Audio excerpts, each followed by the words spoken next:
Europe 1, bonjour. Alexandre Lemaire. L'innovation du jour avec Anissé Mbida. Bonjour Anissé. Bonjour Alexandre, bonjour à tous. L'innovation du jour pourrait métamorphoser les futurs jeux vidéo. On a trouvé un moyen de rendre les graphismes ultra réalistes au point qu'on pourrait même bientôt jouer avec des images réelles. Oui, et c'est vraiment bluffant, hein. Les mêmes images qu'au cinéma, comme si elles avaient été tournées dans la vraie vie. Alors vous allez me dire, c'est à chaque fois la même chose. Dès qu'il y a une nouvelle génération de consoles, on s'extasie sur la qualité des images.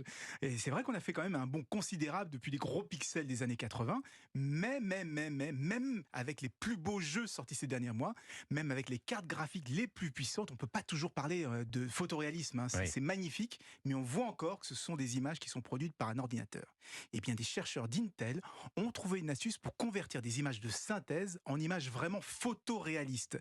Donc on aura l'impression de jouer en regardant une sorte de film interactif, hein. C'est un vieux rêve du jeu vidéo qui pourrait enfin se réaliser. Ça fait effectivement saliver ce que vous nous dites, mais comme toujours, il faudra certainement un ordinateur ou une console ultra puissante. Eh bien non, justement, et c'est ça qui pourrait tout changer, parce que leur technique fonctionne comme les filtres, vous savez, qui transforment les photos en style Van Gogh, pointilliste ou Gauguin, sauf que là, le filtre va appliquer le style de véritables images filmées.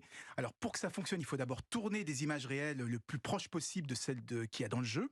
Ensuite, le logiciel va s'appuyer sur des techniques d'intelligence artificielle pour métamorphoser les graphismes de synthèse en photos, en images qui sont photoréalistes. Et c'est ce qui a été fait par exemple sur le jeu GTA. Je ne sais pas si vous le connaissez, hein, c'est un jeu de gangster où on passe beaucoup de temps en voiture là, dans des villes comme Los Angeles. Donc ils sont appuyés sur des images filmées au volant et ça donne des scènes de poursuite qui sont visuellement incroyables. On a l'impression d'être dans un film d'action hollywoodien, quoi. Ah oui, ça fait vraiment envie. Est-ce que c'est quelque chose que n'importe qui peut tester ? Alors, presque.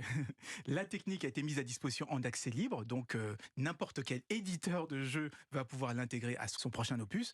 Et comme il n'y a pas besoin d'avoir un microprocesseur surpuissant ou une carte graphique hors de prix, ça permettra peut-être d'en finir avec la surenchère technologique actuelle. Le jeu vidéo photoréaliste pour de vrai. Merci Anissé.